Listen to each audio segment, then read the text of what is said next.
we're gonna drill down into the end markets of what you guys serve, right? We're gonna look at food and bev, we're gonna look at mining, cement, we're gonna look at pharmaceutical and see the trends there. However, like I was just stating to somebody, the trends for this year, I mean, I could just throw this out, okay? Because they keep changing every day, right? With certain things going on. So in the food and beverage, chemical, pharmaceutical, mining, building materials, and other industries, companies face uncertainty right now from the new administration for tariffs, and growth is expected for many industries. Supply chain issues, however, again, tariffs, workforce issues, they do present potential challenges, especially this year looking forward. Eric Maynard, Vice President of Jenneke and Johansson, just spoke on industries trending up economically. Those include mining and energy. Those are the only two that seem to be trending up right now. Those holding steady include chemicals, cement, consumer packaged goods, plastics, and powdered metals. On a downward trajectory is food and beverage and pharmaceutical and biotech.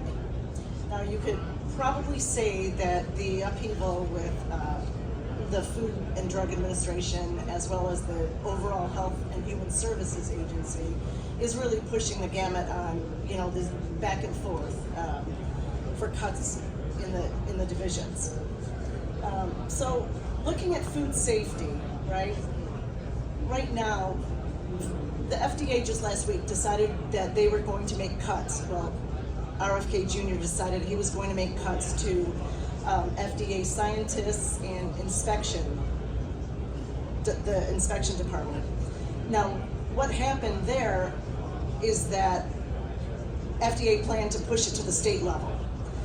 There are already a few states, I don't know them by name, but there are a few states that already take care of their own, food safety protocols.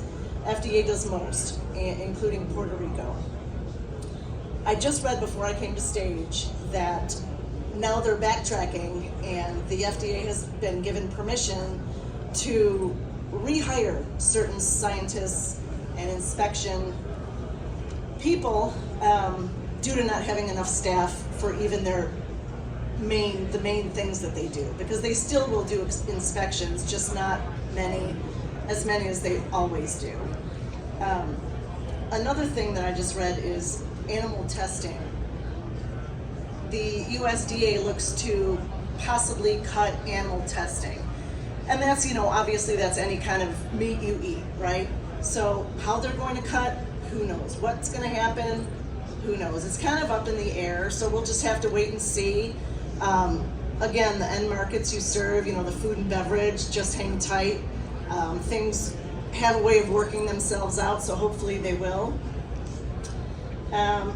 Food additives are getting a lot more scrutiny with RFK, wanting the whole mantra, making America healthy again. FDA just decided under Kennedy's helm that they are cutting now, in a 2-year plan, they're cutting an additional 8 food dyes, artificial food dyes. And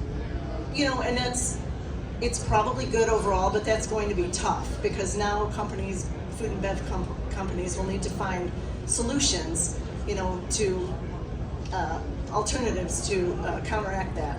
One alternative I read about is spirulina, the blue spirulina. That can be used for red dye, blue dye, I don't know the number, I think it might be 5. But that's a possibility. It comes in different colors. There's, it's a kind of green algae, so you have to watch that as well, because kind of like the artificial food dyes, this has to be processed in such a way that it doesn't have anything from the sea in it, from fish, etc. So it has to be really a fine powder. And only major companies are doing that right now, not a lot of companies. Let's see.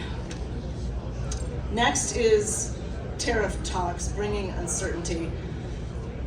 If you follow the news at all, if you look online, on Facebook once a day. You can see that that keeps going back and forth as well. Food and beverage have a tough time right now because they're really being scrutinized by Kennedy. The chemical industry really doesn't have that much of, they're working hand in hand with Trump, right? So they're really not having, what? Okay. They're really not having that big of an issue with tariffs because Trump and ACC's president, Chris John, have worked together to kind of, look at which types of chemicals they need to cut and which type of chemicals they don't need to, tariff.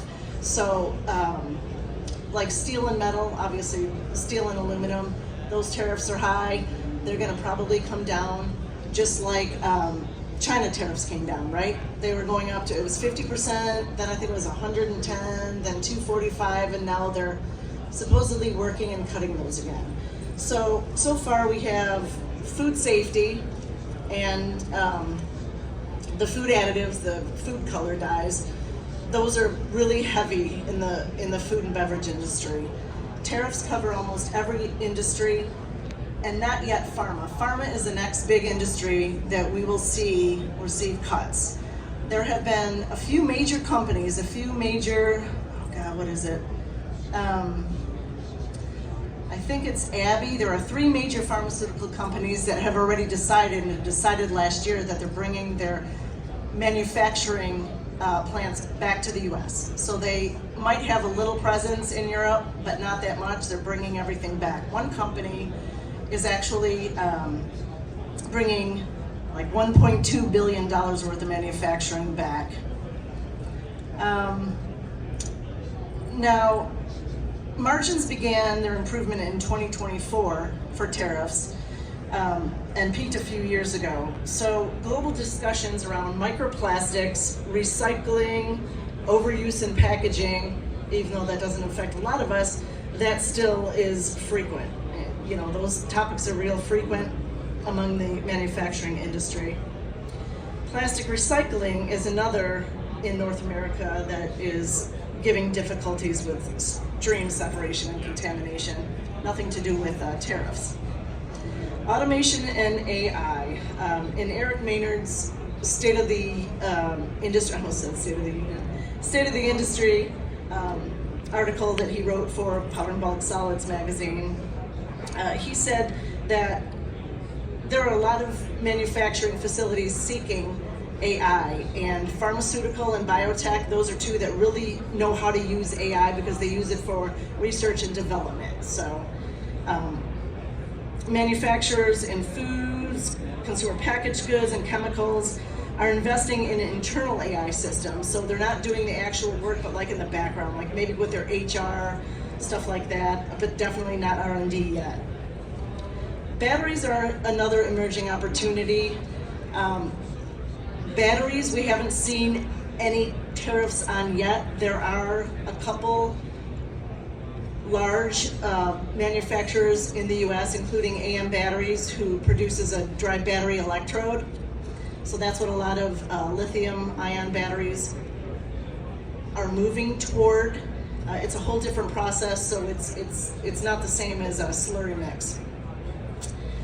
So the need for new battery materials, including DBE, represents an opportunity for pretty much a lot of people in the industry, especially chemical manufacturing.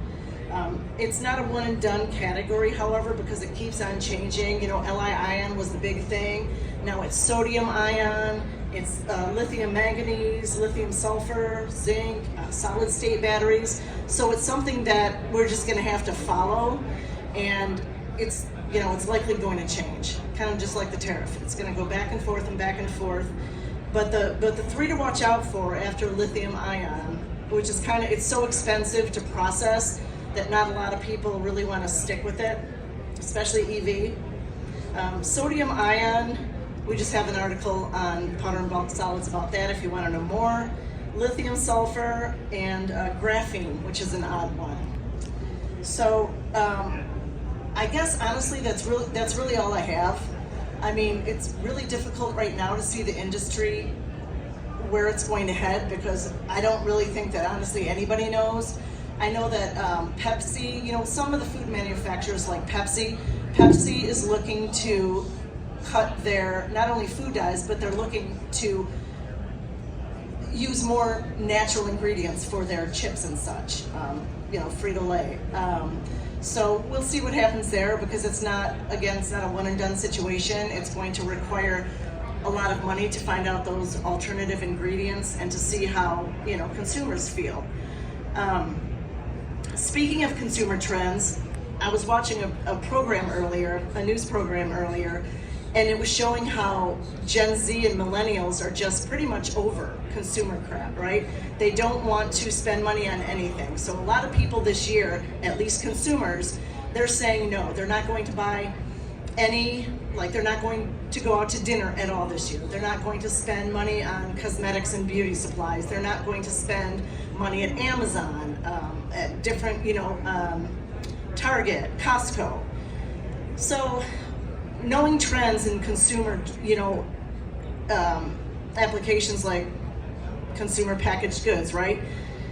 Packaging design has always drawn consumers in. That's always been the big thing, AI on packaging design, cool mirrored things. That's not happening anymore because they don't care. They want natural, they want natural ingredients, natural packaging, but regarding the processing and the processing equipment, it's likely going to change, but I don't think right now that the equipment is going to change at all. I don't think there's going to be any necessarily bad things coming where the equipment will need to change on a production line, right? It should stay the same. There might be a few little tweaks here and there for, again, natural products instead of artificial products, or, different ingredients. It's like changing from wheat for gluten allergy to oat or rice flour. So now if you want to look more in depth at industry trends, we do have that article. It's called the 2025 State of the Industry for Dry Processing and Bulk Solids on the Powder and Bulk Solids website. That's powderandbulksolids.com.